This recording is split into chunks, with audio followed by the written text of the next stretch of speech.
Vous êtes sur Dabarou TV, fidèles amis internautes, bienvenue dans le Flash Info de ce samedi 8 juin 2024. On démarre directement par cette information.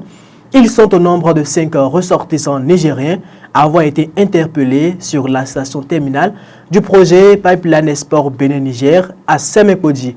Selon le communiqué du procureur de la Cour de répression des infractions économiques et du terrorisme Mario Metonou, en date du 6 juin 2024, ces derniers se sont déclarés comme agents de WAPCO Niger. Le gouvernement talon depuis 2016 semble avoir fait l'option de la fidélité à travers les cadres qu'il nomme à des postes politiques. Ceci a permis à plusieurs ministres d'occuper les mêmes postes depuis 2016, les directeurs généraux, les préfets, directeurs départementaux et autres, même situation.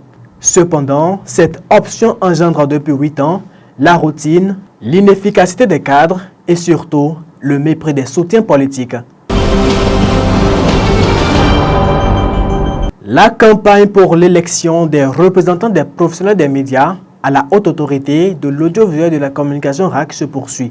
Dans cette dynamique, le bureau exécutif de l'Union nationale des médias en ligne du Bénin a tenu une série de rencontres d'échanges avec plusieurs candidats en lice. Le comité de gestion de la Ligue professionnelle de basketball du Bénin tient son tout nouveau président en la personne de Saïdike Moussi.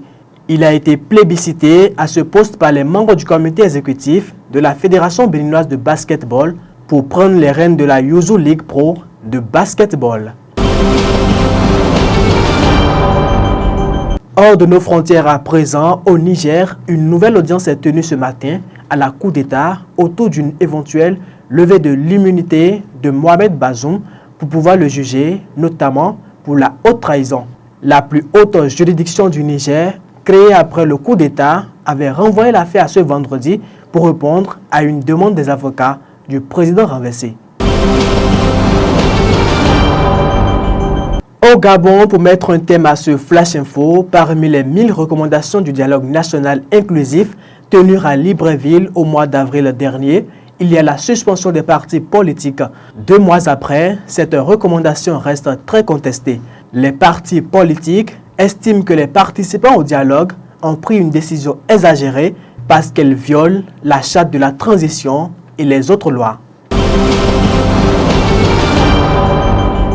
Et ce sera tout pour ce Flash Info. Mesdames et messieurs, merci de nous avoir suivis. Sabiou Chabi Adamou, Rafiat Inoussa était à la réalisation. Quant à vous, chers internautes, on se retrouve la semaine prochaine.